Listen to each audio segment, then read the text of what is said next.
Okay, good afternoon, everyone. It is 3:30. We are at the Committee of the Whole, June 18th, 2024. I'm Pam Potter. I would like to excuse Councilmember Paul Pickett and Councilwoman Rosalba Dominguez. And we have the other two council members, Adam Hawk and Diane Turner. Welcome, Mayor. Welcome, everybody that is out in the audience area. First thing we need to do is there any kind of questions or any corrections on the minutes for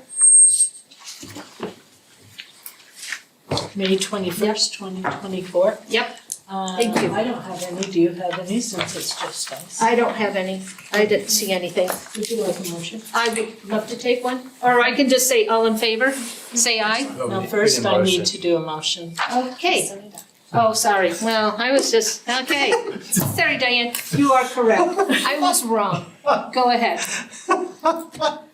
I would like to make a motion to approve the minutes for the Committee of the Whole for May 21st, 2024. I will second that. Thank you. And all in favor, say Aye. aye. Thank you. Well, there you go. None opposed. Okay, our first agenda item, discussion item is Human Resource Department report is by Robin Colton.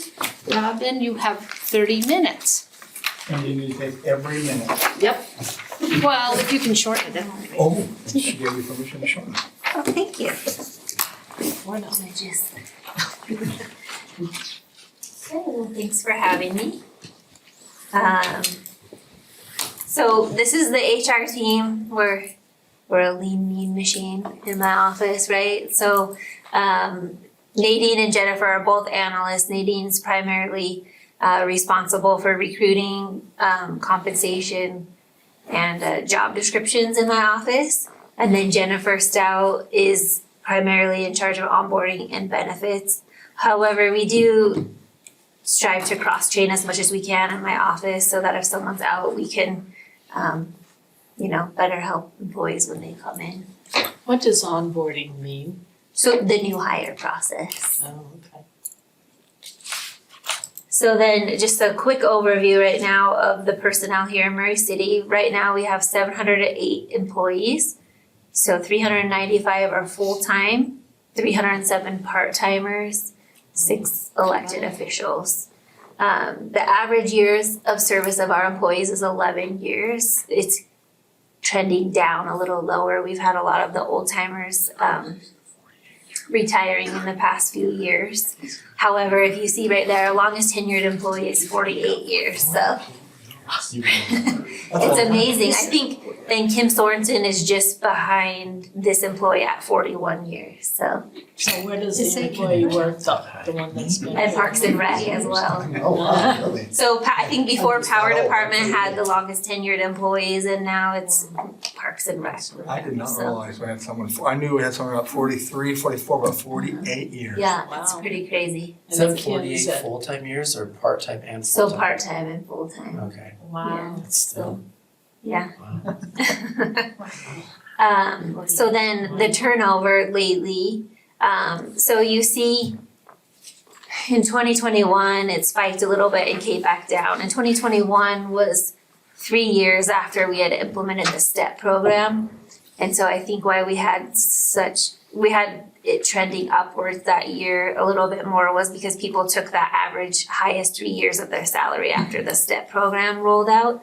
And then we're trending lower, I think just because the economy's turning a little bit. But this year, currently, we're at 7%, so I think, so 40% of that is due to retirements, so that's been the bulk of turnover this year. I don't think you're gonna see the other 7% continue over the next 6 months. People tend to retire at the beginning of the year, they retire and take their summers off. So we tend to have fewer retirements after July 1st. So I think we'll stay in this 11-12% range this year. How does that compare to other cities? So there, city, we don't like poll each other that much. There was one recently that run around. And I would say this is on the better side. I think I was seeing some cities at 20%. I think 10% is a healthy turnover. You definitely want some turnover. But I don't have like a current turnover for other cities. I think we're pretty good. I remember checking just kind of when we called other cities in the last few years, it seemed like we had a good retention. So then I'll just kind of like touch on the areas of our responsibility if there's any updates on those. So as far as recruiting goes, unemployment's like starting to slowly rise, and job creation is starting to slow. So we're seeing more applications recently. So in that way, it's been better for us. However, we still have a few spots of like technical jobs in power department or, like they have a generation substation supervisor, and those ones are just kind of unique and having a hard time filling those and getting those applicants in there. And the other trouble we've been having is at entry-level maintenance workers in parks and rec and streets and stormwater and water. Those have just been kind of where the higher turnover has been. We're not really losing employees to other cities, losing them to the private sector or other things, but that's kind of the focus now is just kind of a lot of compensation in those entry-level maintenance jobs. Job classification and compensation, that's a run the compensation study every year regardless of whether we're making market adjustments or not. This year in your budget, you saw police and fire, they've kind of been off cycle just because I think there was that big time when we had the competition, I feel like, between the cities and the public safety wages. And so that's been off cycle, but we do try to do market adjustments for positions that are out of line with other cities, do those every other year. So you should probably see some of those next year, but still just running it to make sure nothing's just, really out of whack, that we're in line with. We were having some issues with planning, with plans examiners and Inspectors. inspectors, and how's that going? Not good. No, I think there's been a few, it's just like, it seems to be something that, I think I tried to implement a policy where we could do internal internships and maybe train those from inside our other ranks. It's just that we haven't had the staffing, I think, on that side to be able to train all these people. The inspector department is a really small department, so we just haven't been able to implement it, but that's an idea we have thrown out there. If we have some of those capabilities maybe in public works or parks and rec that we can take and train to be in those positions. That's what I would love to see, but it seems the people who apply are just ones that are getting recycled around from different cities. And So it's not due to lack of compensation?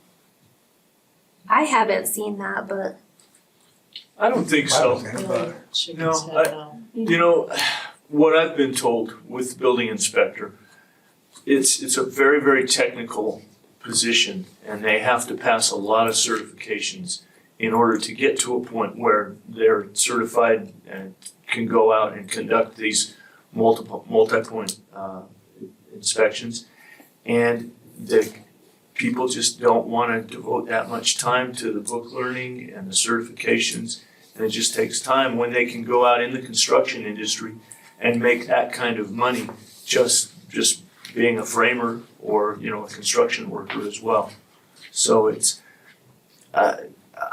I really can't explain it. We just don't get many candidates that want to be inspectors. And as far as plans examiner, that's even more technical. That's slotted up there. You're almost an architect and engineer combination of that. And so that's been a difficult one to try and find a person as well. I was hoping that had changed somehow, but I'll tell you what changed was, fire department had, with the ones they're hiring, did I hear 91? yeah, I think we had actually a total of 93 applications for the firefighter For position. which position? Firefighter. You've approved, and then there's other ones that have quit and that, I mean, 93. Now, I heard 91, so I Wow. think that's a lot. Very nice. yeah, we could almost open a second fire department with that.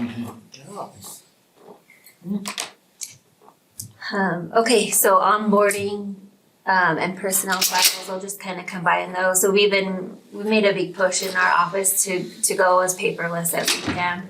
So all the old personnel files continuing to be scanned in, as many of our onboarding new hire process as paperless is what we're moving towards. This sticky point has been part-time new hires, but starting last week, I started working with IT. There seems to be a capability with our Tyler system to be able to send new hire paperwork electronically through that system. And then it will autofill some of our payroll files with the information from those. So it's gonna save a lot of time. Like this is our crazy busy time. I think last payroll, we entered 25 new hires in the payroll system for all the seasonal work, right? Ramping up lifeguards, recreation officials, golf course maintenance, those kind of things. So we're hoping to get that set up and think it will save a lot of time in our office with that. Thought I'd touch on some of the benefits. Our employee assistance program, we're showing a 10% utilization in that. The national average is 5%, so it looks like we've gotten the word out and having our employees use it. It's great for getting help and support for our employees, but also saves on the insurance side of things because you're not having the utilization through the insurance, you're filtering it through the employee assistance program. We're still continuing to do the first responder program through the employee assistance program. So for example, the police department on employees' 1-year anniversaries are also going over and doing their annual check-in with the healthcare provider for with the employee assistance program. This also extends to retirees. So after public safety employees retire for 3 years, they can also utilize this service too for themselves and their families. For 3 years. Wow. Then with insurance this year, continue seeing a great help by having an insurance broker helping negotiate those renewals for us. The initial medical renewal this year came in at 9%. They were able to negotiate down to 5.7% for us. Here in Utah, 7% was the average increase. So seems it's been paying for itself there. This year with the tuition assistance program after July 1st, we'll be increasing the benefit from $2,500 a year to $3,500 a year. We have anywhere between 15 to 25 employees take advantage of this to expand their education every year. In council communications, I'm sure you saw this, but the mayor just signed the Sustainable Transportation Incentive Program. And this is to encourage sustainable commuting choices for employees, putting the emphasis on all electric vehicles in UTA Transit will receive $150 a quarter for utilizing that 80% of the time to commute to work. It's great. It's just been an increase in a benefit. It was called alternative transportation before, but just increasing the benefit towards sustainable choices. Somebody pushed us towards that, so we decided to do it. Diane. So wait a minute, it's only for UTA and electric vehicles? So that's for the 150 level, and then if you carpool, bike, walk, Okay, then it's $75 a quarter, so. yeah, that's my question. Is this for them to charge their cars also? They can, but this is solely if they drive that vehicle. Right. They get $150 a quarter if Okay. they drive electric. And then- Yeah, but they can charge them when they're here, but they They have to pay for have that. to pay for that. So that $150 can go back Sure. to pay for that. Just helping subsidize. Yes, got it. Great. Let's see, sorry, now I'm like, Have you advertised that? Do the employees realize that that's? So I just received it back Available. today from having been signed and recorded in the recorder's office, so I was gonna send them an email to all employees tomorrow. Good. So Okay. that they can. charging She said fees? she just got back to Yeah, we only have two that have electric vehicles here. Okay, We have a lot of hybrid Yeah, we have a vehicles. lot of hybrid. hybrid, yeah. Cindy has a hybrid. I says, can I start taking your hybrid? She said, no. You can take the bike. Yeah, I can take the bike, is what she did say. Okay. Okay, so personnel policies and procedures, so this year, police, fire, HR, and the city attorney collaborated together to update the public safety rules and regulations. The purpose was just to modernize the language and reflect some of the practices that have evolved over the years. So that was a pretty big undertaking there.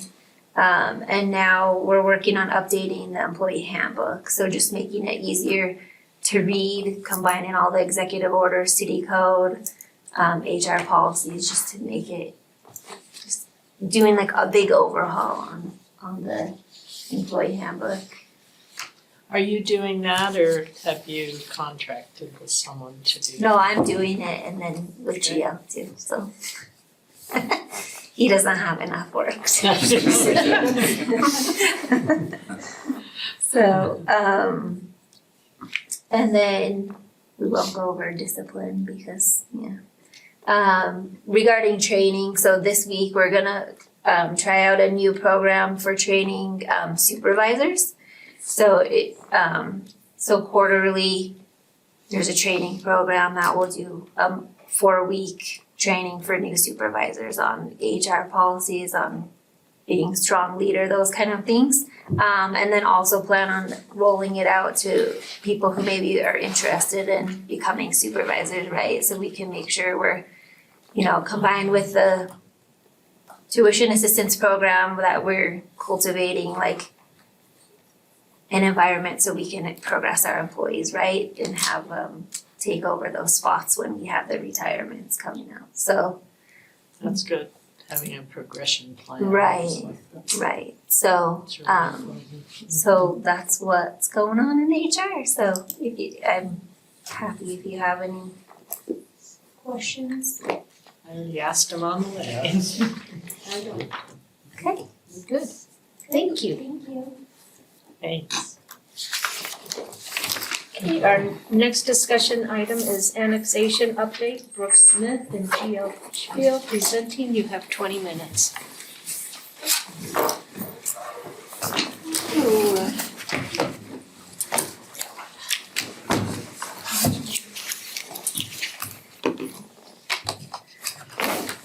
How are you?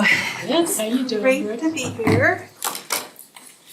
I was just trying to update a slide, so we will get to that slide later on, but let me share my screen. Okay, this is just gonna be a brief overview of the annexation process. Now that we are in committee of the whole, we have a little bit more time to talk and really dive into the information that has been collected already and where we're at in the process. I just wanted to go quickly over what a petition is or what an annexation is and why we do it and the purpose. And so the purpose is to integrate city services like police and fire to the area. And then to do a petition, you have to have, the petitioner has to collect property owners' signatures for the majority of the land. So they are aware that they're being annexed into another area. So this is just a brief overview of our timeline. So the petition from Marv Hendrickson was turned in on October 2nd. It was certified by the county on October 13th. And the letters were mailed within a 300-foot square radius of the petition area or the annexation area. The dates of the signatures that were turned in was on May 14th. And then on May 21st, we heard it in city council. And then the city recorder and the attorney have 30 days to determine if it's gonna be accepted or not. We are near the end of that 30 days, so Marv will be getting a letter from myself and GL in the next day or two, pending on one thing, but we'll go into it. There are lots of steps to petitions and annexations, and so we are on step 3 right now. There's a petition filing, a notice of intent, and then right now we are certifying the signatures for everyone in that area. If it's approved, it will go to a public hearing and then a potential resolution if that is approved. And then we'll go into the boundaries adjustments with the state and make it recordable. There's several steps that go with the petition. The first one is the notice of intent. I wanted to put this out here just to show what has been completed so far by the applicant. And so he has verified that the notice of intent was filed a petition with the city. He did that. The insured included an accurate map. He has done that. This is the map that he included, and confirmed that copies of the notice of intent have been sent to each affected areas. So that is the county. We did receive a letter from Scott Baird certifying that he did indeed send this notification out with the map to those 300 square foot area radius. So everyone in that area is aware. In that 300 square radius, there are 516 parcels. So several of those parcels are owned by the same person, but each one of those parcels would have been notified. The second part is the petition preparation, and this goes back to Marv and what he was required to do. And basically he had to file the petition and have sponsors. He did get 4 sponsors that signed. Down here you can see signatures. And then one person was listed but didn't sign. You can have up to 5 sponsors, so the fact that we're missing a signature is okay. How many are required? Up to 5 is what the code says. So you can have 1, you can have, Oh, there's no minimum? So well, you could have one? you could have 1. Yeah, I mean, but there's Yeah. no, Yeah, so he met that requirement. But then he has to go to the landowners and have them sign this petition, which he has done.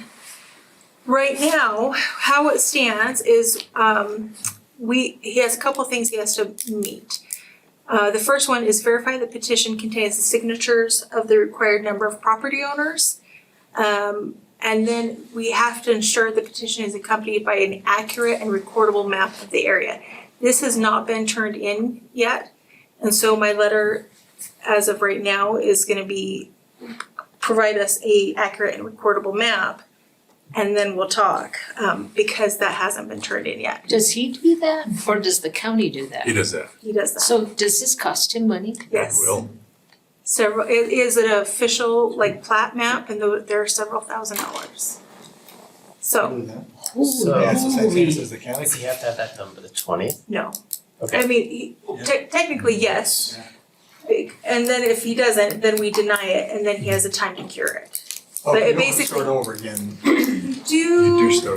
but you can still use the signature. You can sue, yeah, you don't have to redo all the work. The except- timing though starts all over with, go clear back or just the council? Goes to council. Goes- Not clear back to back October. No. Okay. No.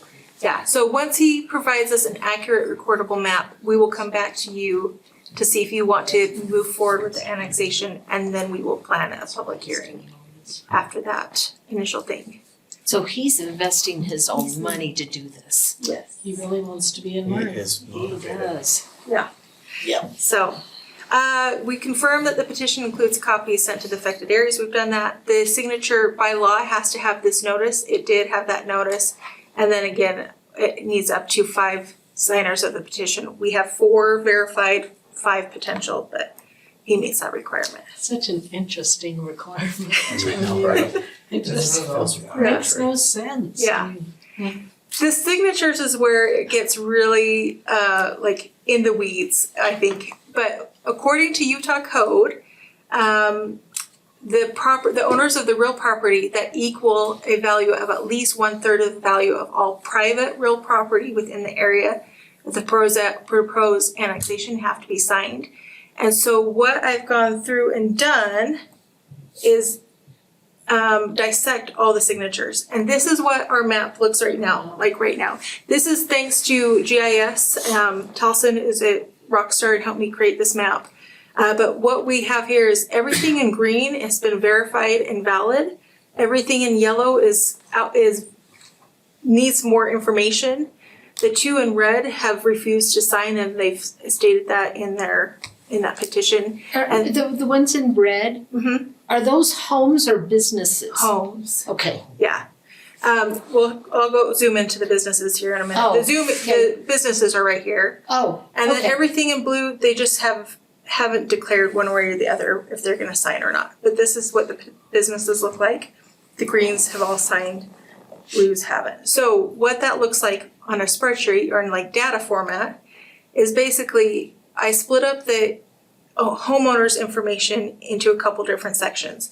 The people here in the red circles, on the county website, like Kyle Miller is the owner and Kyle Miller signed the document.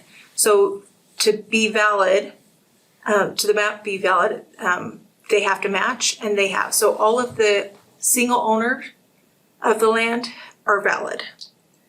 We then get into joint tenancies. You have a question? Oh, just the Okay. name, Joint tenancies. just kind of, Oh, never mind. no, you're good. No, it's just the name. I was looking at the Okay, mayor for a yeah. minute because it looked familiar to me. Okay. The Just name. curious about process. Are you like individually matching this up or is this automated? I'm individually matching it up. But at the same time, I am not matching signatures. I tried to reach out to the county elections office to see if they'd give me signatures for these profiles. They would not. So I'm Oh. only looking at name, name matches name. Can you imagine if it was all of 90s like they did back in the day? Yeah. I'm glad this is a smaller one to get my feet wet on annexation because I can't imagine doing like 500 of these. There's a joint tenancy owner. So basically it means there's two joint tenants shown on the list. In that situation, either or both may sign. So here we have a William Roberts and a Sandra Roberts listed as a joint tenancy. William signed it and there was no additional information. So because one of these owners signed, it's considered a valid signature. Oh, So there is also a tenant in common, which basically means there's two tenants and in that situation, both have to sign. There is one that is a tenant in common and I only had one signature. So I do need Jennifer Bagley's signature to make this that's a big piece Parcel. of property. green. Yeah, so this is something that he can cure if he wants to, but I'll put that in my response letter to him if he wants to fix that. There's also limited liability companies. So up here we have our LLCs, and from the list, most of them are valid. There is one that is still pending, and I'll explain that in this next thing. But basically, for these properties right here, we had an Alyssa Dolgen, I don't know if I said her name right. She signed the petition. She also signed the certificate of authority. But when I go onto the state website and the county website, Timothy Dance is the registered agent. And then when I go into the principal owners, Timothy Dance and Tyler Godfrey are listed, and I can't connect her to this land. So that is gonna need to be cured as well. And that will go into the letter. There's also trust. I've verified most of these trusts. Well, I'll take that back. I've verified all of these trusts on the county website. However, with the trust, they are required to have a certificate of authority, and 4 of them are missing. So I don't have those documents. And trust is when the owner of the property, they put it in a family trust, correct? Yeah. Because they own that piece of property now, Yeah. correct? Yep. Okay, that's So- what I thought it was. That was one of my questions. There is one outlier where in this parcel right here, Jeffrey Davis signed for a parcel, this parcel number. This, I think there was just a typo, to be quite honest, and he signed the wrong parcel. So I would want him to re-sign the correct parcel, and then this is considered a joint tenancy, so only Jeff would have to sign, not both of them on that. So there are just some little things that he needs to clean up for signatures, but regardless of what happens, or if those are cleaned up or not, the code requires that at least 1/3 of all property, the value of all private real property, sign that document. So what does that mean?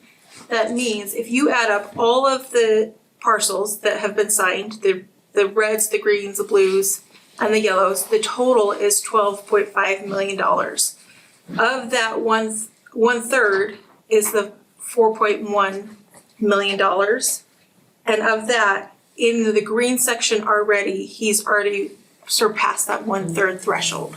So whether or not he cleans up the yellows, the little things that need to be cleaned up, he's already met the requirement to notify real property owners and get those signatures.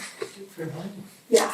You have a question written all over your face. Well, you're thinking what I'm thinking, because I asked you earlier, I said, what would make Marv even, if he's already at that, Yeah, he's not doing. he's not gonna do anything. I mean, you would think. Yeah. What do you mean he's not gonna do it? He's already above the Yeah, 1/3. he's already Oh. met He only needs. But he does have to go back and clean everything up that you've. No, he doesn't. No. He doesn't even have to No. clean up any of the verification, Those are because he met technicalities. that. Yeah, we're already met. Yeah. So she's just asking. He's him. met the minimum, but if he wants to clean it up, he can, but he's met the minimum for the state code. So, And you've gotta do the map. yeah, The map. yeah, Oh, the that's the map is biggest the thing. only thing pending. Right. Yeah. Okay. Wow. So this is all of the websites that I went to help verify the information. I used the commercial or the state business search, the county records, the city GIS. I worked with Scott Baird, certification boundaries in the assessor's office. And then I did, like I said, I reached out to the county election office and said, send me your signatures. And like, we won't do that. So I'm like, all right, that's fine. Hey, you had to ask. I asked, I was like, so what does that mean for you guys? Valid. Next step, if the petition is considered valid, which right now it is not, I would mail you and contact the sponsor and the state legislative body and tell them we're moving forward with a public hearing. If it's rejected, I'm gonna send him a letter asking to correct the deficiencies and give him time to clean that up. Basically, the only thing pending right now is that recordable map. Once that's turned in, we will come back to you. We'll do the initial thing, just saying, hey, we've got the recordable map. And then we will go into a public hearing. You have to wait 30 more So, days. yeah, so state law says that if it's rejected and they modify, they clean it up, then it's as though it's a new petition. So it's 30 days. So it's more than that. It's more than Take a that, little bit of time, yeah. Wow. So if he misses this in the next 2 days, really tomorrow. The good part is he doesn't have to go back out and get more signatures. Right. Yeah. He just has to wait the time Yeah. if he's gonna get the map. Yeah, that's it. And then we've already done all our due diligence. So we don't have to, I don't think we have to wait. Oh, wait, we have to wait for the, You wait, but you Public don't have to do hearing. anything else. Yeah. Oh, you're waiting. Yeah. So it could be 2 months almost. so,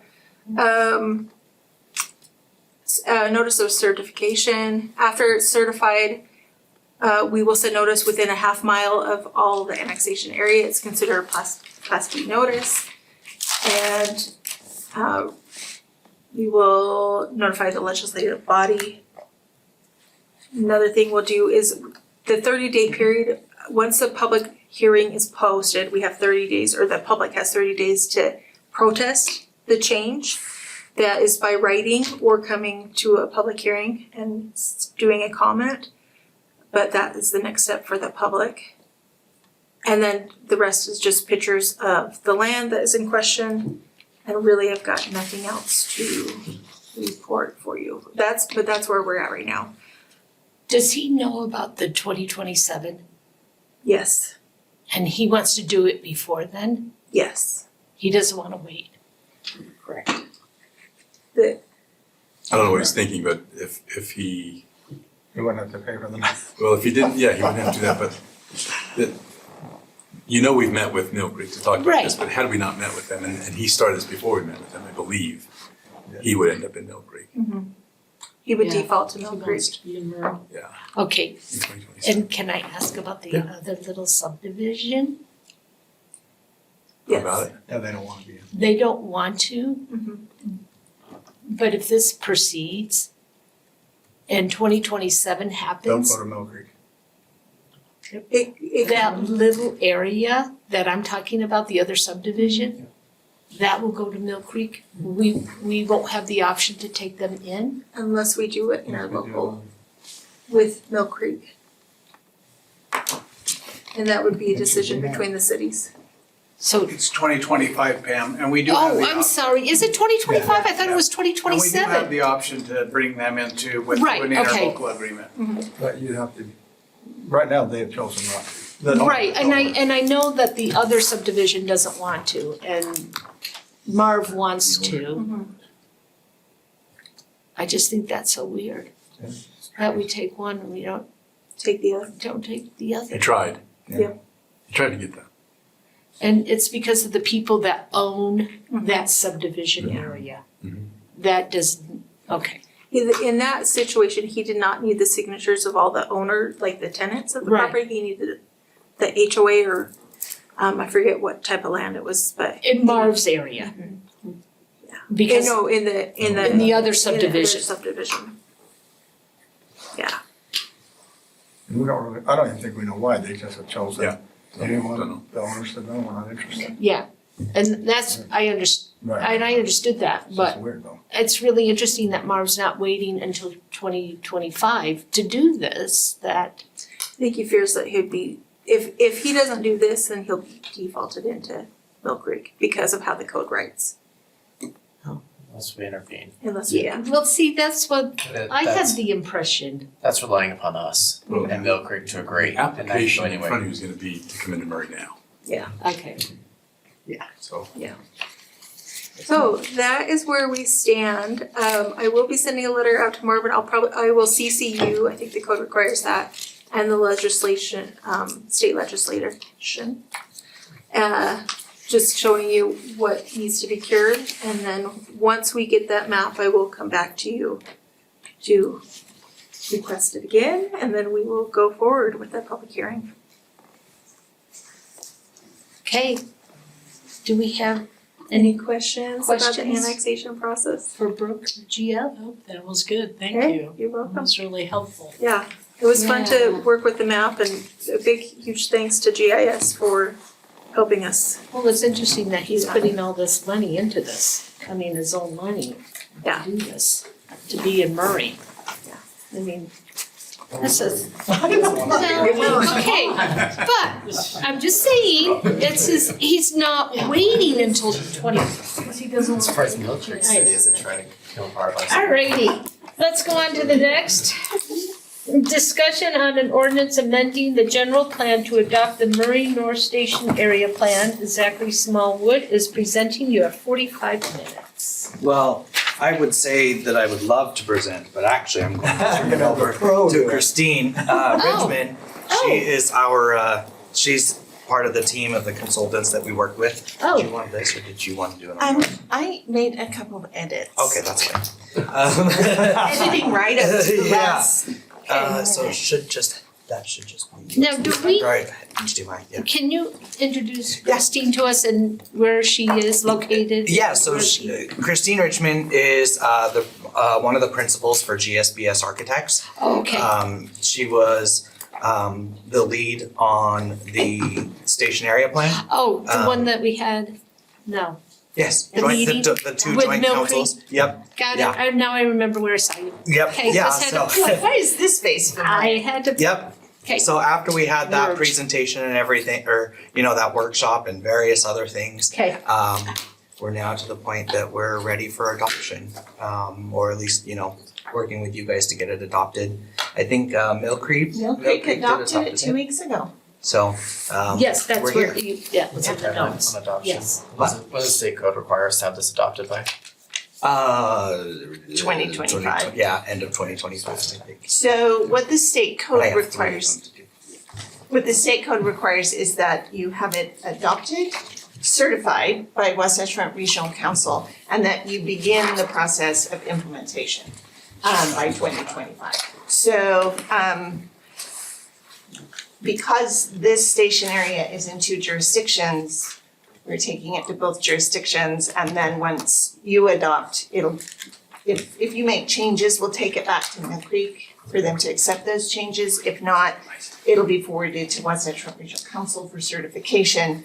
I know that Zach has already started moving forward on some of the implementation steps, so I'm not worried about you meeting that threshold as well, so. And why are we having to do this? Oh, let me Oh, Do you want me, okay. I actually have a slide for that. Thank you. Because I'm going, why? What is this about? Yeah, well, it's So, been how many months ago since we yeah, met? and I wanna thank you. We, if you recall, when we had the joint meeting with you and the Mill Creek City Council members, we were focusing on the research that we had done and the initial public engagement, what we'd heard, and we were working through, what the opportunities and what the challenges were and the best responses to those, as well as, thinking through how we wanted to meet those goals in the long term. And so since that time, after we got your feedback and we got some additional public engagement, public feedback, talked to some stakeholders, what you have in front of you is what we believe is the best path forward to meet those goals, achieve that vision, and take advantage of the opportunities there, as well as address some of the challenges, because as we all know, there are significant challenges in this area. So tonight, we're gonna do, or this afternoon, we're going to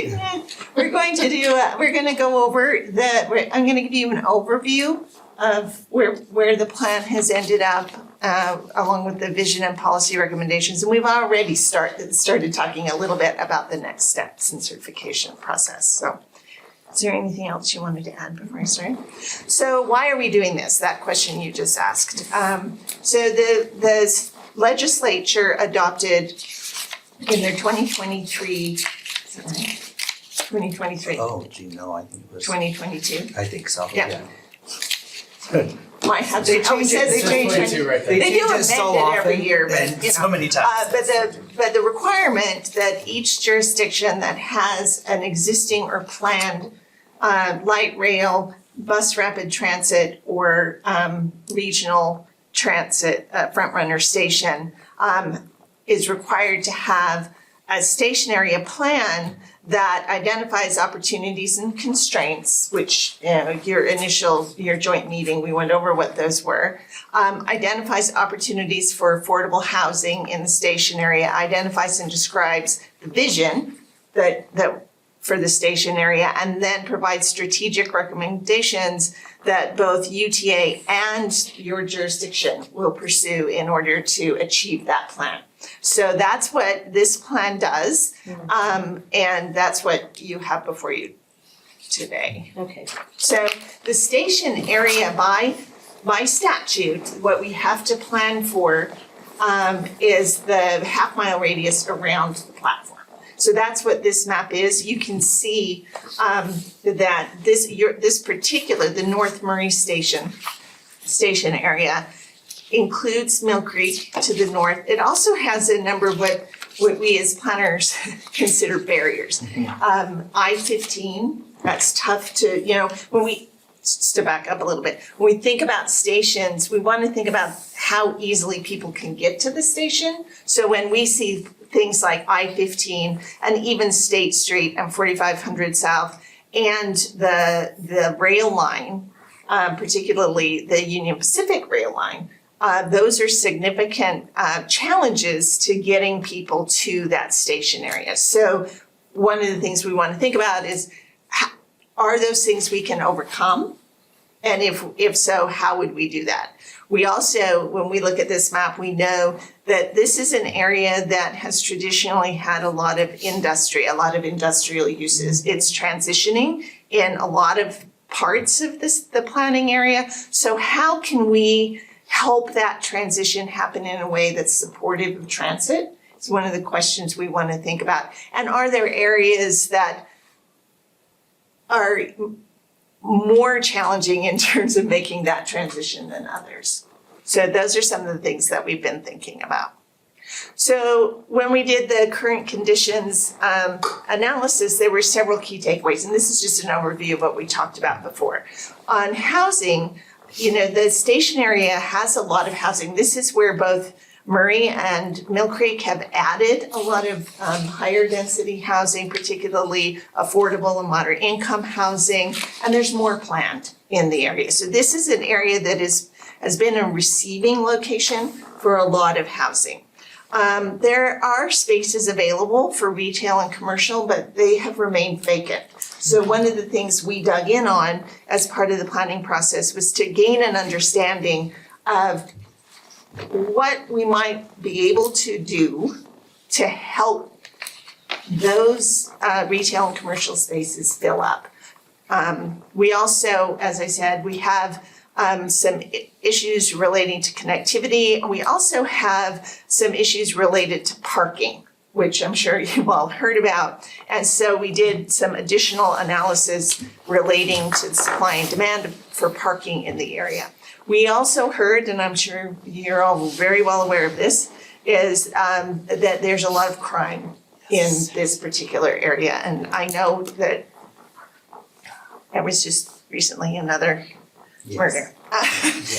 So. It was? Oh, well. It was like 2 weeks. 2 weeks ago. She's like. She was like, wait, another one? Another one? Yeah, No, 2 weeks sorry, ago. 2 weeks ago. Yeah. I mean, yeah, so what are there some things that we can do through the planning process to help set the station area up for, to be a safer place? Planning and development can't resolve all of those issues, but we can also make sure we're not making it worse. Because in a lot of cases, when we have high crime areas, there are usually some design reasons that feed into that. So the plan looks at that and has some recommendations related to that as well. And then environment, this bullet point talks about the area being underserved for parks and trees, and there's also some environmental contamination right around.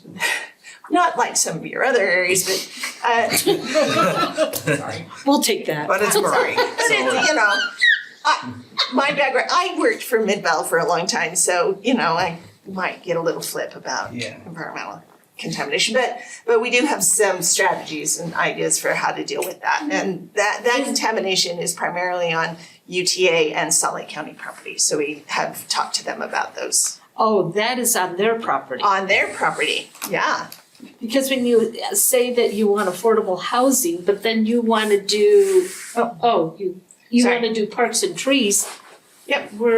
Is there areas for parks and trees, or is it, Definitely. There are or definitely is it some. mainly going to be affordable housing, which is like $700,000-800,000 affordable housing? Well, so it's a mix of things. Affordable housing can mean a bunch of different things. And I think mostly the plan is calling for, so this has been an area that has, like Christine had mentioned, has received a lot of low income housing already. Right. So what I think our goal is to start facilitating a mix of income. So it's gonna be weird to take this to WFRC and say that we need They already luxury know housing. Yeah, okay, yeah, that's true. And let them know that we actually need luxury housing and higher income housing in this area, not as much low income. So what we'll get to that on one of my bullets, but what we're saying is not to stop putting moderate income housing in the area, but to make sure you're getting a greater diversity of housing in the area. That was one of the solutions, one of the critical elements to address the lack of commercial and retail in the area. Was we needed to get overall catchment area expendable income up, and the best way to do that is by adding somewhat higher income households back into the area. So that's where that has a two-pronged purpose, which is to help with the retail space, leasing up the retail space, help with adding additional housing types into the neighborhood to make it more, more diverse and more vibrant. And also it could help with some of the safety issues to have additional eyes on the street, particularly if some of that market rate housing can be for purchase, then you get some additional ownership, not just actual sign on the line ownership, but emotional ownership of the neighborhood. And we heard a lot of that in our community engagement process. The neighbors that came out and you probably already heard this, we had some open houses. We went out on the trails and accosted people. We went to the station platform one morning and handed out donuts and we just, and we also had an extensive online presence and got a lot of comments that way as well. And we heard that people would like additional access to goods and services. A big issue with that is that there isn't an easily accessible location for just basics like milk and bread and diapers and Butter. And butter and that stuff you don't, sometimes if you have to get in your car to drive to get those things, we're kind of not taking full advantage of being in a station area. If everything you need, you have to drive for. So we heard that they'd like additional access to goods and services, and they would like their neighborhood to be seen in a positive light.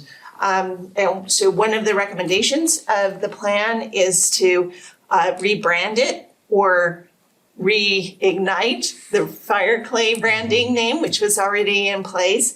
Can you change the name Fire Clay? There's Or- nothing wrong, there's nothing stopping us. You can, So with Mill Creek, we could do that with Mill Creek, or can we just do it on our own? I mean, in theory, we should be working with Mill Creek because they are kind of close. That they have a vested interest in this area as well. they talked about, so they heard that too, and they saw the recommendation that the whole area, including the Mill Creek portion, be branded Fire Clay. And we talked about that. And they were, in the end, they were okay about it. They thought that was great. What, To brand the whole area, including Yeah. the Mill Creek portion. to a different name? No, to Fire- keep it all Fire Clay keep it and all just Fire. just keep it. So, but the idea is that it will be recognizable, and when people say, well, I'm going to the front climbing gym, or I'm going to whatever in the Fire Clay neighborhood, they immediately associate it in a positive way with Fire Clay.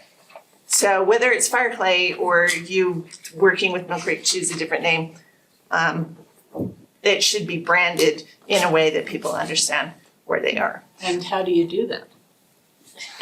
Hire a marketing person. And it's, Rebranding is Yeah. remarketing. Yeah, I yeah. get that. And that's how you do that. You change some of the, you change, the plan lays out a bunch of implementation steps on how to better improve the safety of the area, how to get things a little bit better. Does it deal with rebranding and? it's, To a degree. well, what it recommends is to use the Fire Clay brand, and to use the Fire Clay brand for your street furniture and for all of your signage. I mean, part of what's going on here, one of the challenges is it's not visible. The station itself, this station area, is not visible. If you're driving down State Street, you have to know that you're going there, because that little sign, that little green sign with an arrow by, the thrift store is not adequate. So part of what we're recommending is that as redevelopment and things happen along State Street or along 4500 South, to get a monument signage package in place so that people can see. There's a big sign that says, Fire Clay or whatever you choose.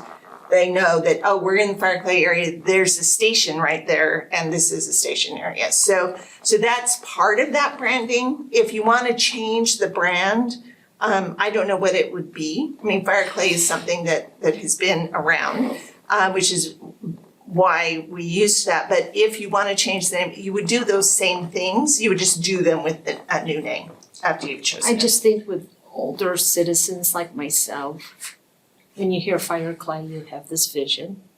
But if you change the name, then you would change that vision. And I think That area. there's a balance there. But New York in the 90s had a crime attitude. They didn't really change the name. And now you don't have that attitude as much. So Did any of them? I was there last year. Yeah.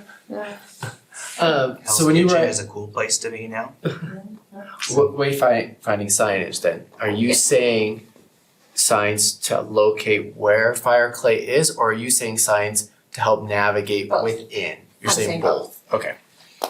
Got it. But they should be consistent. Okay. And they should be consistent within that whole, Mhm. station area. So, in a minute, I'm gonna get to a map that kind of lays out the phasing, because we wouldn't want you to do that in the whole half-mile radius. Right, because and it, Could be work. part of that doesn't really, it's not really transit supportive yet. It's only as those areas get folded into a transit supportive development form that you would want to extend the branding to those. So you would start with the core area. Okay. And then improving overall connectivity, particularly bike and pedestrian oriented modes to help people get there. Increasing visibility and safety. That's one thing we also heard, and people ask for more shade. There are trails there, it's particularly one stretch that goes right along the rail line going north that has no shade. If you've ever walked that in the afternoon, which I have, it's a little intense. And then to add more community gathering spaces for people. So the vision that for this project area, for this station area, is that the Murray North Station area is an accessible, vibrant, complete community that provides residents and visitors with an interesting, engaging mix of land uses to serve their needs.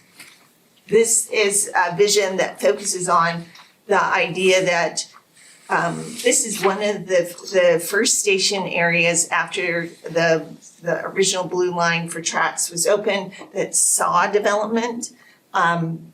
There was housing added there and it was very exciting, but a lot of the other stuff that really turns it into a complete community, the public spaces, the retail spaces, the spaces for kids to get together and hang out, it just didn't come along with that. And so this plan focuses on adding all of that in to help bolster that as a community as opposed to just a location for apartment buildings.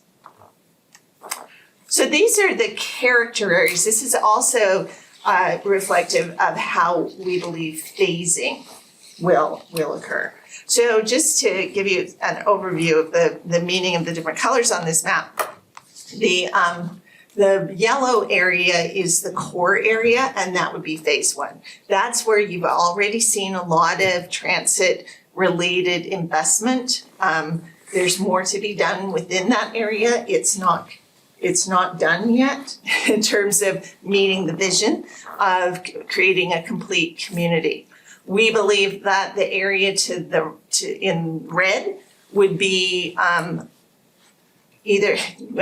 the area in red would be the next phase, particularly if access across State Street can be improved and made safer. And there are recommendations in the plan related to additional crossings, pedestrian activated crossings, and other ways to improve access across State Street. We've also already discussed relocating and adding additional UTA bus stops along State Street to help enhance the bus and transit service there. They're moving forward on that already. So, and at least one or two pedestrian activated crossings there would help get people across there. And would allow that area in the red to be the next phase of your station area plan implementation. We did hear from people who live on the east side of State Street who use the bus primarily because it's easier for them to access, and that's the 209 bus that goes up and down State Street. The purple, the lavender area would be another phase, probably about the same time as the red area. The plan includes recommendations for improving trail connections and pedestrian connections across 4500 South in order to tie into the neighborhoods that are south of 4500 South. And also to create trail linkages that can link into the trails and the improvements that you're doing here in this neighborhood where we're located right now, and eventually finding, trail connections that can get you all the way to Murray Park. Because I know getting across State Street to get people across to Murray Park is something that we've talked about. We've talked about for a while. So has a bridge been in that discussion? yes, a bridge across 4500 South. Right. Right. What Yes. about state? That has come up, but that we talked about it for this station area, but felt like the discussions that had been had earlier related to the central station, not the current plan that's going on, but the prior plan, having a bridge across close to the park so that you can get to the park that way, is where we thought the bridge should be, because bridges are expensive, you don't want to put a whole bunch of them. So we thought, and this plan continues to contemplate that bridge across State Street would be near the park. Okay. Is that a true statement? Yes. I'm like, that's what I thought we decided. Yeah. And then that green area, that is an area that is west of the Union Pacific heavy rail line. As we all know, getting across that rail line is problematic. And so the plan does recommend underpasses under that, but that's gonna be a very long-term play. Working with UP is not easy, but once we put those crossings in the plan, you can pursue federal grants that through the Reconnecting Communities program that will help, then you get federal transportation department working with you to have the discussions with Union Pacific as part of that strategy. And who does those grants? That would be us. Yeah. Murray City. Probably in conjunction with UTA would make it more effective. And with Mill Creek, all of you together. Mhm. But that's a much longer play. There is some development pressure occurring in that area already. By who? All sorts of people. All sorts of people are Yeah. looking at Is this the people that own the business? The fabrication, what is it? Insulation or what was it? Foam? There's, the phone, are you talking about the foam factory? We'll talk That's about the foam different, yeah. factory in just a That's second. different. We're on the west side of that. In the green area. Oh, okay. Yeah, there's some Right. people that are asking about those properties. Currently, it's mostly used as a tow yard. Pretty much, probably a good half of, on that, it doesn't matter. There's a big tow yard over there. Okay. Yeah. And they've been approached by people who want to do housing there. Okay. And It's kind of so, like a junkyard, right? yeah, that's right. That store junkyard, Yeah. Gotcha. And so the plan talks about the importance of, resolving some of these connectivity issues so that it can be developed in a way that it's transit supportive. Otherwise, there's really no way to get to this station in an effective way. So, the importance of finding ways across that rail line will increase the more development pressure that comes in that area. Any questions about that? I do want to point out that these gray areas that you Yeah, I was just gonna ask that. see on the Gray. map, those are areas that the plan indicates are not conducive for transit supportive development because of the barriers. So they're gray. We are required by the statute to address all areas of the circle. So we talk about why those are not included in the recommendations for transit supportive future land use and things like that. For the part that's west of I-15, it's because it's west of I-15 and it's really hard to get there from there. For the part that is east of State Street, for the residential area, those cul-de-sacs make it difficult. The walking distance is much further than it looks, with the circle drawn. And then the corner, the southeast corner of that intersection, that we feel it will remain in its current use for the duration of this planning period, which is 20 years. So that will, we're anticipating that will remain the same. Now, we anticipate that the other corner, the southwest corner, will remain the same as well. But we felt like addressing that as a potential if they ever choose to transition. Those are the auto dealerships, so I don't anticipate they're going anywhere, but just in case they do. They're in a location that they could redevelop to be supportive of transit, but there's nothing in there that requires them to do that. Okay? So this is zoomed in on that first phase area, the yellow area. You can see that a lot of it is already developed in a transit supportive way. The gray buildings are existing buildings, and the yellow buildings are proposed future buildings as part of this phase.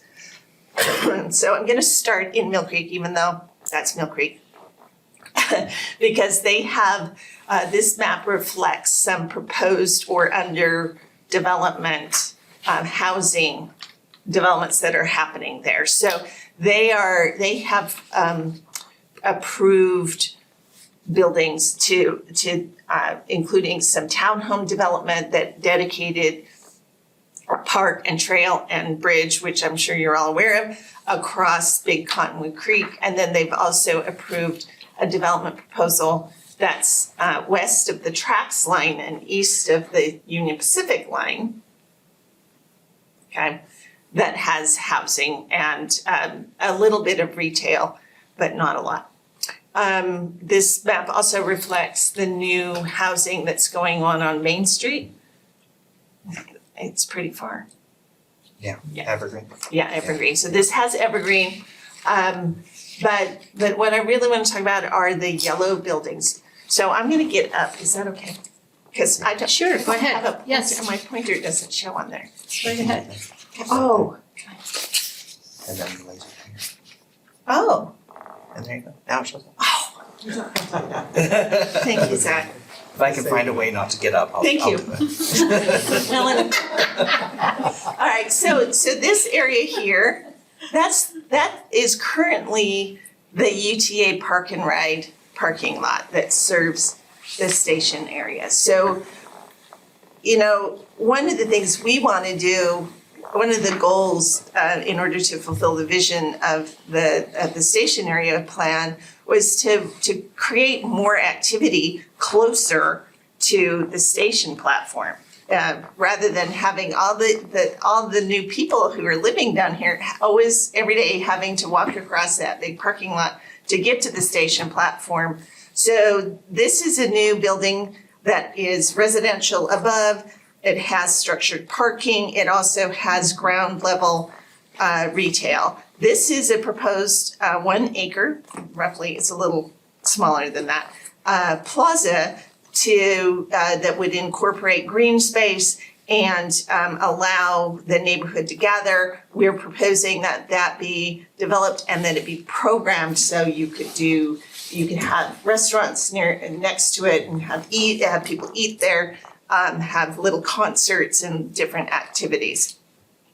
This, we're also recommending that there be a community use as an anchor in the area, something, and we give a list of possibilities. We don't know what it could be, but it could be, should be something that will serve youth in the area. One of the things we heard is that there are a lot of kids, a lot of youth who live in this neighborhood, and they really don't have anything to do.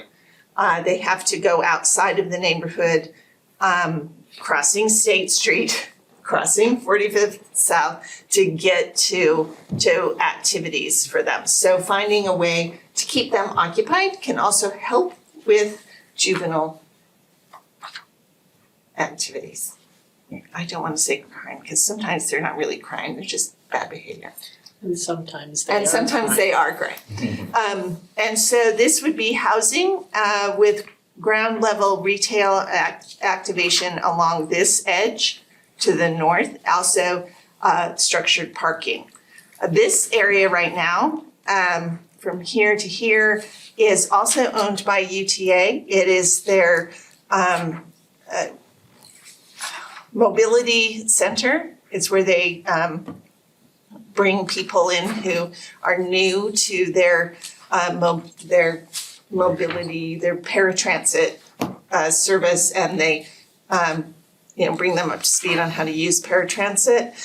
It's also a storage and maintenance yard. This is also where there's a berm with environmental contamination that will need to be addressed, and the plan identifies strategies for and planning level cost estimates for addressing that. We've discussed that with UTA. This is the county-owned property that used to be their public works and fleets. And it also has some contamination issues, and so the plan addresses that. The county has been in discussions for several years about that, redeveloping that into affordable housing, which we think continues to be a good idea, except we recommend that the ground level of that affordable housing be retail, particularly a neighborhood small format, not a big Harmon's or Smith's, but a small format grocery store to help serve the neighborhood. The reason we recommend it being on that corner is so that it can also capture market share from other parts of the neighborhood. That will help it to be more viable to be on that corner. I have a as well. question. Sure. Because back in the beginning of the pages, it says that we were, anyways, we're asked to do this by the legislators, correct? Correct. Is the county going to be forced to take care of that piece of property? No, not necessarily. If they end up selling it, they wouldn't have to. Or do you mean currently? Well, if we're asked to do this and they want us to do all these projects and they want us to implement all this and bridges and underground bridges and all these things, So are they going to be asked to take care of some of the properties Yes. that they own? yeah, they are required to do things too, and they're part of this process as well. Okay, And so so as yeah, long they as were they're part a part of the yeah, process, they're part that's of the great. process. Because it sounds like Mill Creek, Murray, Mill Creek, Murray, and then you get Salt Lake County and it's like, Yeah, The only reason And? why they're really kind of part of it is because they're actually property owners. But they wouldn't necessarily be involved in the planning process. no, I'm not saying Yeah. part of the planning process. Are they going to Take care be of it. kind of like moved? We're working with them actively. Since we've known about this for a while. Yeah, Alvon's been working with the county, so that we can kind of all get back on the same page. Yeah. Especially now that most of this is complete. So this will help navigate the entire city into, and stakeholders to kind of say, this is the city's vision. And so if it's working towards something, it gives the county a better idea of what we're looking for, and then they can start to prioritize who they speak with Okay. when they want to sell the property. sell, clean, whatever they want to do with Yeah. that. yeah, they will probably identify a private partner as part of the process. Because they haven't done anything with Well, it part since of what's been '85. holding them up is that they have contamination on the property, and they've been trying to figure out how to pay for the cleanup. I know you guys, Bouillon Street did it. I know. These people can do it. That- I I'm think there's- sorry, I'm- but I think we've there's- done I it on agree. Bouillon. So I think there's some dispute on who owns the contamination. That's why it's Yeah. So we're saying us, Mill Creek, or No, them? no, not. You guys are not in that We are mix. not, we're not in that mix. Oh, But that's Salt Lake County's problem. that's Salt Lake County's problem. Yeah, it's not our problem. But who owns the contamination is something that has prohibited movement on this parcel. Because wasn't it, is the sheriff's department in there? We'll see, there you go. Then there's a new I just party. remember the sheriff's Yeah. department. Anytime I went over there, it was the sheriff's department. So Okay, I that am could be, not wrong. that could be Remember. part of it. But again, I know. we're not involved. Okay, It's just that that's what has held it up. yeah. And to be honest, the development plan, the site plan that they had a few years ago, although the land use and the sort of bones of it are consistent with what we're putting on this plan, it wasn't entirely consistent with our goal of having a little bit of extra parking and of having that grocery use on the Okay. ground floor. And you might actually think of that as not really a traditional grocery, but more like a public market where, local producers could come in. It could be a year-round public market where growers could come in, where you have, Oh, kind of like a farmer's market. yeah, except I wouldn't want it to get all fancy like some of the ones you see when you travel. You'd want Yeah. it to be, neighborhood serving. really serving this neighborhood for sure. Okay. Is there a timeline that they have to adhere to? No. That's what I would- Part that's good. of our goals, so the state has mandated that we list out goals for the next 1 to 5 years, but then we also have sections of 5 to 10 and then 10 beyond. And so the county is only required to do the beyond? They're not required to do anything. This is just our hopes and dreams, Recommendations? our plans. Like, well, and so when we So work, why should they? well, they may not, and they may decide not to. But that's why it's so important for people like me and Phil and Elvon to be communicating with the county all the time, to let them know what our hopes are and what the real problems are in this area. Why it's in their best interest. And it's, in however- their best interest, and it's the county, so they're in the same role as you guys as elected officials. They have a public, service oriented workforce and goals as we do as the city. We're trying to serve the public. We're not trying to just make money. Will they see this? Oh, It's not they've- like Oh, county? they've seen They've seen it. Oh, they've seen it? Yeah, they've Oh, seen it okay. multiple times already. Oh, okay. And are they willing partners in this or? The staff level, now we met with the staff level and they are. The staff is actually wanted to get something going here even before this plan started. Like I said, they had identified a private nonprofit developer to come in and do housing there several years ago, but it got hung up on this issue of who's responsible for cleaning up the contamination. That I think that agreement has expired, but they are still interested in seeing something happen there. And then, because the other backbone of this, the county is a major part, but UTA is a major UTA is a part. major part too. Are they willing partners in Yes. this? Yes, they are. Okay. Yes, they are very much. They are. You would have seen this in April if UTA hadn't been involved. So they have been very deeply involved in the planning process, and they are on all of the station area plans. But they would have been much more deeply involved in this one because they own so much property. So they have kind of a dual role here, which is that they're the transit provider, but they're also a stakeholder in the sense that they own property. In the same way that the county owns property, in the same way that the foam factory property owner owns property that has opportunity related to it.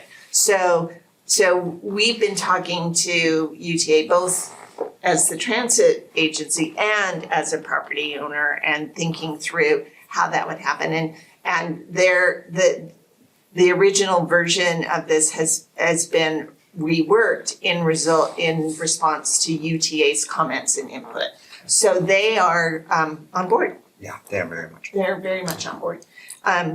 So this idea of a That's a- plaza there, that they're, Yes. Yeah. So the plaza is envisioned to be part, so the way that UTA works is, they don't come in and just do it themselves. They're not developers, they're a transit agency. They identify private partners to do public-private partnerships with. And so the development of the plaza will be part of that public-private partnership.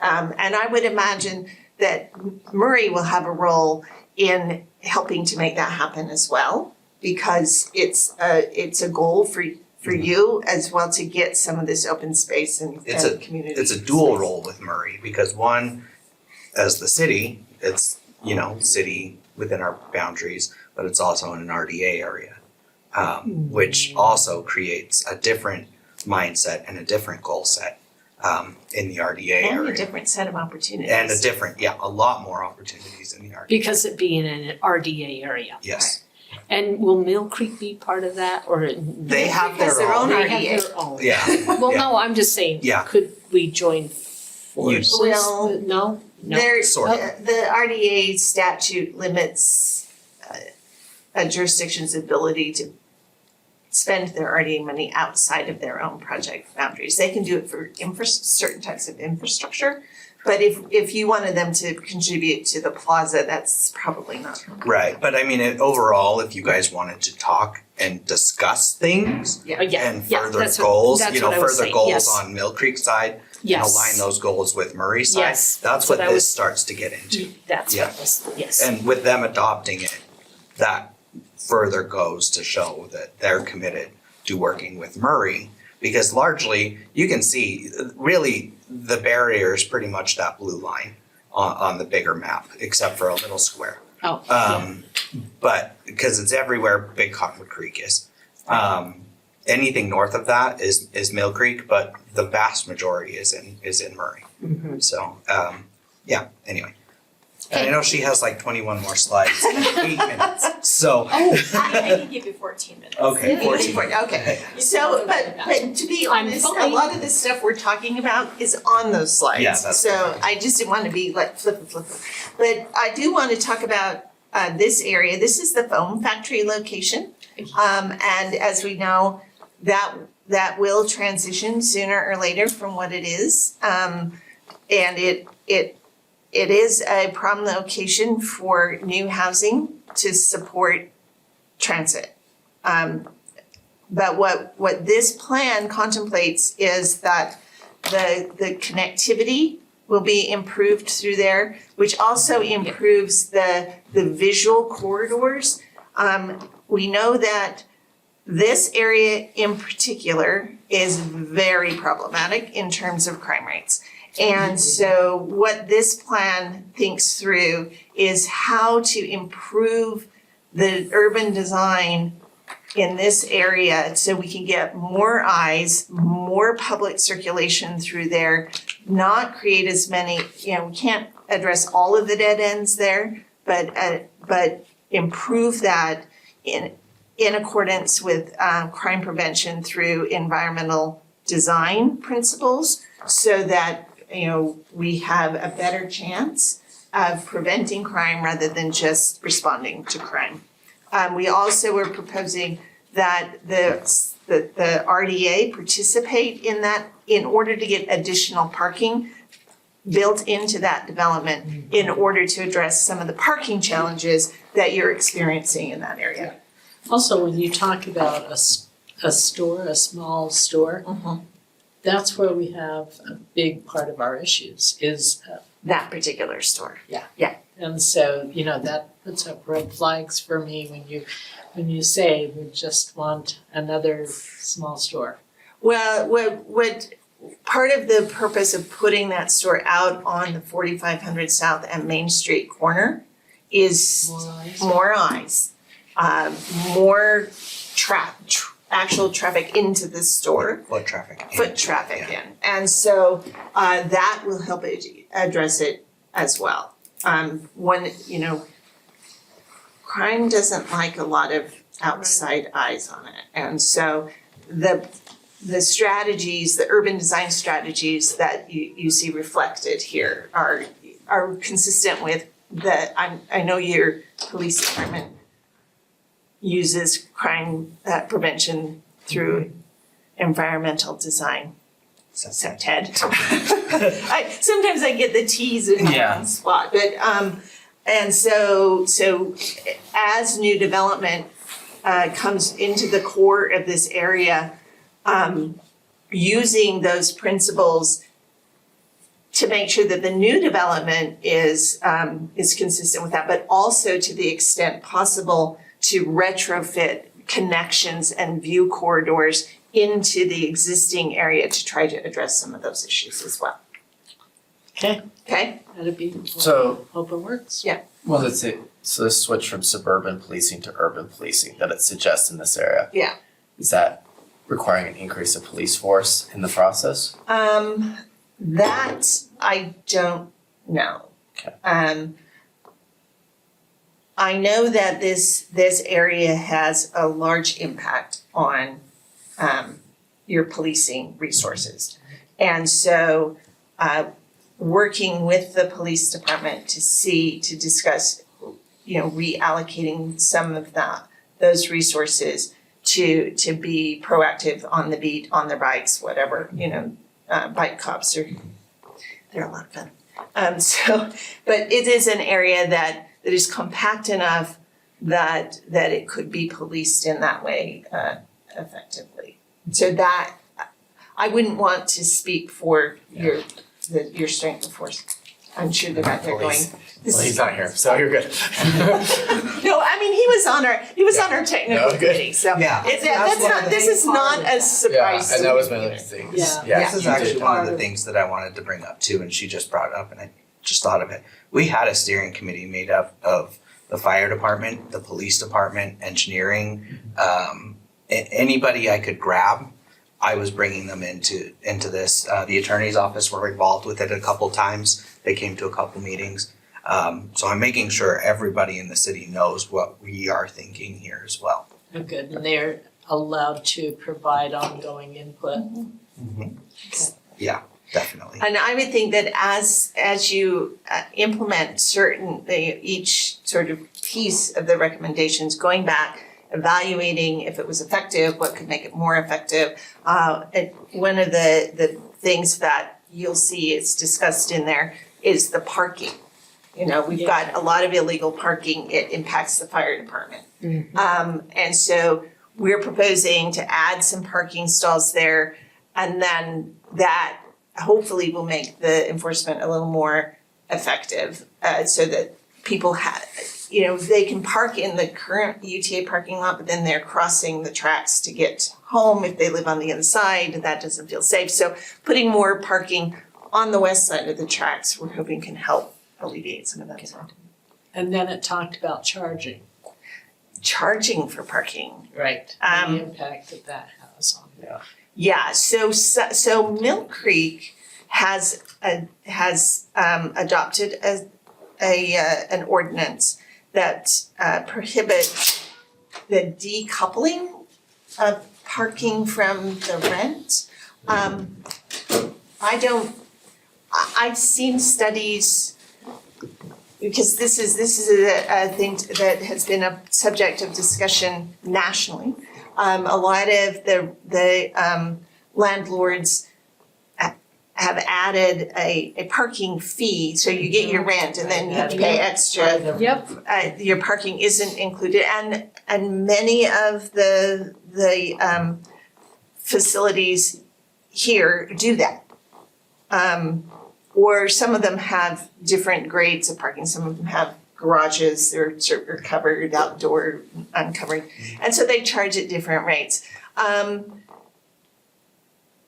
What we did when we dug in on the parking question is our transportation subconsultant, Township and Range, came in and did an audit of all the parking, what their parking policy was, how they charged for it, and what the utilization was. And what they found was that east of the tracks, so all the developments that are east of the tracks, their utilization of the on-site parking was higher, even though they're still decoupled. And, not 100%, but much better. But then they're parked at a higher ratio than some of those west of the tracks. And in those cases, people are parking everywhere they can. They're not, the on-site parking stalls are full, but people have 2 cars instead of 1 car. And it's creating the issue. So I'm being sort of squishy because I don't know if Mill Creek's approach is any more effective than just allowing the parking policies to go into place. Because what I've seen in the market is that if it's decoupled, they make the rent look like it's lower. Yep. But in the end, the whole package dollar amount is kind of the same. Yep. Okay, so it's still an open question about whether or not prohibiting that changes the game. But there are national studies going on, but right now they're inconclusive. And we are Utah. And we are Utah, and right now, if you live in this neighborhood particularly with children, you kind of need a car because you have to get them to school and you have to get to the grocery store And doctors. and doctors. And in those apartments, you could have 3 people with 3 cars. Mhm. Good. Because they could be Yeah. roommates. Right. But It that could be could be college. that could be in Anywhere, any yeah. Exactly. apartments, yeah. Exactly. Like I just live in That's- we live in a residential area. Yeah. And now we have a home that has 6 people in it, so there are 6 cars. Yeah. And that's in my residential area. Yep. You should talk to the mayor about that. I think I'm gonna put a sign up there, no parking between. So I know we're running out of time. Oh. 5 minutes. Well, I've got I'm my sorry. 5-minute warning. This is so good. I know, and this has been a great discussion. I do want to say that when you many of you have already read the whole thing, but as you're thinking about it, you know that there are 5 sort of areas that the recommendations focus on. One is quality of life elements to ensure that as people continue to live in this neighborhood or move into this neighborhood, a lot of the things that we all like to see in our neighborhoods are also there for them. Open space, trails. I'm gonna go back to the map for just a second. All this green, as redevelopment occurs along Big Cottonwood Creek, both you and Mill Creek have been implementing, dedication of the 50-foot setback from the creek as part of your greenway system. There's already a trail that comes along here. And so this plan contemplates extending that trail. This is why UTA has to clean up that berm so the trail can go over that berm and then go across a pedestrian bridge adjacent to the tracks to access south of 4500 South, and also a greenway that comes up the edge of 4500 South and then utilizes the lighted crossing at 4500 South to then get across 4500 South with the opportunity to come this way and eventually link into the rest of your trail system that is contemplated here in this neighborhood. So that's how we start to address the underserved parks and trails.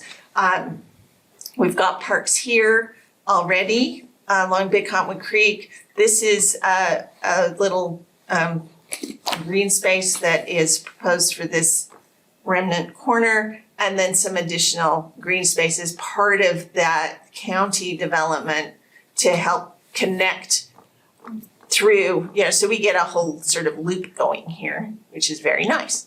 And this is an existing green space. So that's how, you asked earlier about how we address that underserved underserved for open space and trails. That's through the plaza and then those additional green spaces along, we're trying not. I remember the one by Big Cottonwood when we went on that walk. Yeah. I remember that one. It's really nice. That Yeah, looks like a little- baseball field. Yeah, yeah. I remember that one. Yep. Okay. So there are also quality of life elements, safety elements that are recommended, so land use changes. So your current mixed use transit oriented zone that is applied, we're recommending that zone be expanded out, as implementation and connections are made.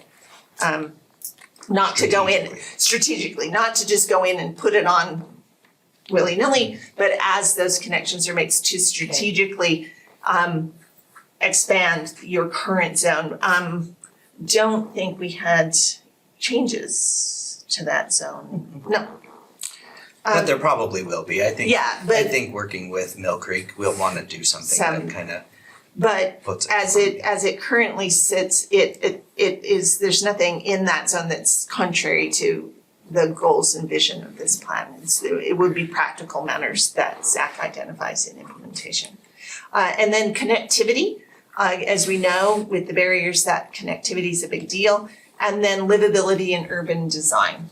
So some of those, Would we use the form-based code on the land use changes? You could, that's definitely something you could do. Obviously not in this one that we're working on currently.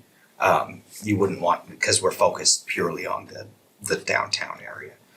You wouldn't want to expand that up here. So what code would, the MCCD code? No, so this already has a code, it's It called has- TOD. Oh, that's right, yeah, trans-oriented Yeah, development. and it Got has its yes, okay. own, yeah, Yep. Yeah. Just so say- we're got it. just saying, Yeah. expand that strategically as the opportunities arise. And so you'll, I'm sure, have access to this presentation, Yeah. and you can go in and see the details of each of those things that we've already talked about. I think we've talked about everything. Cool. I think we've talked about a lot. Yeah. Safety. I'll just add before we end. Yeah. It's a very good plan. Like Thank there you. was Yeah. as I was going through it, very detailed and a lot of things I think we can implement, not just in this area, but throughout the city, like that we can extend. There was a lot of good things in there. Thank you. We enjoyed doing it. Yeah. Okay. Where are we at? Thank you. Thank you. I just have a few questions about the planning commission on these. Okay. Can I meet with you? And- Okay. Alrighty, that was really good. This really helpful. We are adjourned because we have another meeting